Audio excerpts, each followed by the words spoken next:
पाठ 6 अमर ज्योति गुरु नानक देव। बच्चों, क्या आप पशु पक्षियों से प्रेम करते हैं? उम्मीद है सभी करते होंगे। क्या आपने कभी किसी असहाय की सहायता की है? सभी को करना चाहिए, क्योंकि ऐसा करके हृदय को बहुत अच्छा महसूस होता है। आज की कहानी भी इसी प्रकार दूसरों की सहायता करने वाले गुरु नानक देव जी की है। तो आइए इस कहानी को थोड़ा विस्तार से पढ़ते और समझते हैं। गुरु नानक देव का जन्म 15 अप्रैल सन 1469 को तलवंडी नगर के प्रधान पटवारी मेहता कालूराय बेदी के यहाँ हुआ था। कब हुआ था? 15 अप्रैल सन 1969 को।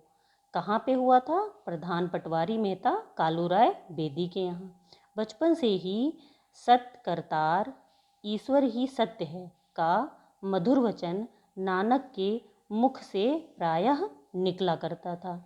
उनके पिता ने जब उनके यज्ञोपवीत संस्कार मतलब जनेऊ पहनाने का एक संस्कार होता है या उत्सव होता है, उसे ही यज्ञोपवीत संस्कार कहते हैं। तो संस्कार के लिए सभी बिरादरी वालों को, बिरादरी मतलब जाति के, तो सभी जाति वालों को न्योता देकर बुला भेजा। न्योता देना यानी निमंत्रण देना। तो निमंत्रण देकर अपनी जाति वालों को यज्ञोपवीत जनेऊ पहनाने के उत्सव में बुलाया। तब नानक ने जनेऊ पहनने से इनकार कर दिया। उन्होंने कहा कि उन्हें जनेऊ के धागों पर विश्वास नहीं है। गले में सूती धागे डालने से मन पवित्र नहीं होता है। मन को पवित्र करने के लिए अच्छे आचरण की ज़रूरत होती है। उन्हें तो ऐसा यज्ञोपवीत चाहिए जो दया की कपास, संतोष के सूत, जप की गांठ और सत्य के लक्ष्य से बटा गया हो। बालक की दृढ़ता देखकर सभी लोग चकित रह गए और नानक की प्रशंसा करने लगे। बालक नानक को अक्सर उनके पिता गाय भैंस चराने जंगल भेज देते थे। कहाँ भेज देते थे? जंगल भेज देते थे। एक दिन उन्होंने पशुओं को खुला छोड़ दिया और स्वयं अपने साथी मर्दाना के साथ एक पेड़ के नीचे बैठे ईश्वर का ध्यान करने लगे। तो उनके साथी का क्या नाम था? मर्दाना नाम था। ठीक है। पेड़ के नीचे बैठकर वो क्या करने लगे? ईश्वर का ध्यान करने लगे। पास में ही किसानों के खेत थे, जिनमें फसलें लहलहा रही थीं। फसलें नहीं, फसलें लहलहा रही थीं। बेलगाम पशु उन किसानों के खेतों में घुस गए और फसलों को नष्ट करने लगे। बेलगाम यानी जिस पे कोई रोक टोक ना हो, वो जानवर क्या कर रहे थे कि उन किसानों के खेत में घुस गए और फसल को क्या कर दिया? पूरा बर्बाद कर दिया। बालक नानक ने देखा कि सैकड़ों चिड़ियाँ पकी फसल को चट करने में लगी हैं। उन्होंने देखा कि बहुत सारी चिड़ियाँ जो हैं वो क्या कर रही हैं? फसल को खा रही हैं जल्दी जल्दी। उन्हें रोकने वाले किसान भी पास में नहीं हैं। चिड़ियों का चहचहाना देखकर नानक उस अद्भुत दृश्य में खो गए। अद्भुत दृश्य में खो गए और बोल पड़े। तो अद्भुत का मतलब अनोखा, अनोखे दृश्य में क्या हो गए? खो गए, क्योंकि उनको बहुत अच्छा लग रहा था। राम की चिड़िया राम के खेत, खा लो चिड़िया भर भर पेट। कुछ देर बाद जब किसान वापस लौटे तो खेतों की हालत देखकर वे क्रोध में भर गए और गाय भैंसों को लठ मारकर खेतों से भगाने लगे। लठ मतलब लाठी। लठ मारकर क्या करने लगे? खेतों से भगाने लगे। बालक नानक का हृदय द्रवित हो उठा। तो हृदय द्रवित यानी पसीज गया, यानी दया आ जाती है ना, तो कहते हैं उसका जो है क्या कहते हैं, उस पर बहुत दया आ रही, यानी मेरा हृदय द्रवित हो गया है। वे बोल उठे, मर्दाना रोको उन्हें। निरीह पशुओं को इस प्रकार मारना ठीक नहीं है। निरीह यानी जो कोमल हैं, यानी कोमल जानवरों को, पशुओं को मारना ठीक नहीं है।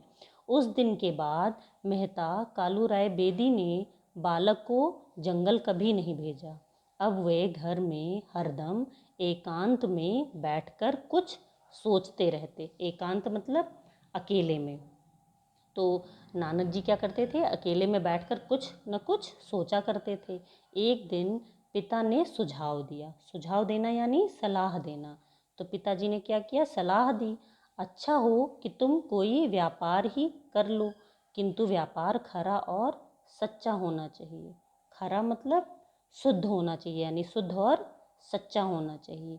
बालक नानक 20 रुपये लेकर अपने बचपन के मित्र भाई बाला और मर्दाना को लेकर व्यापार करने चल दिए।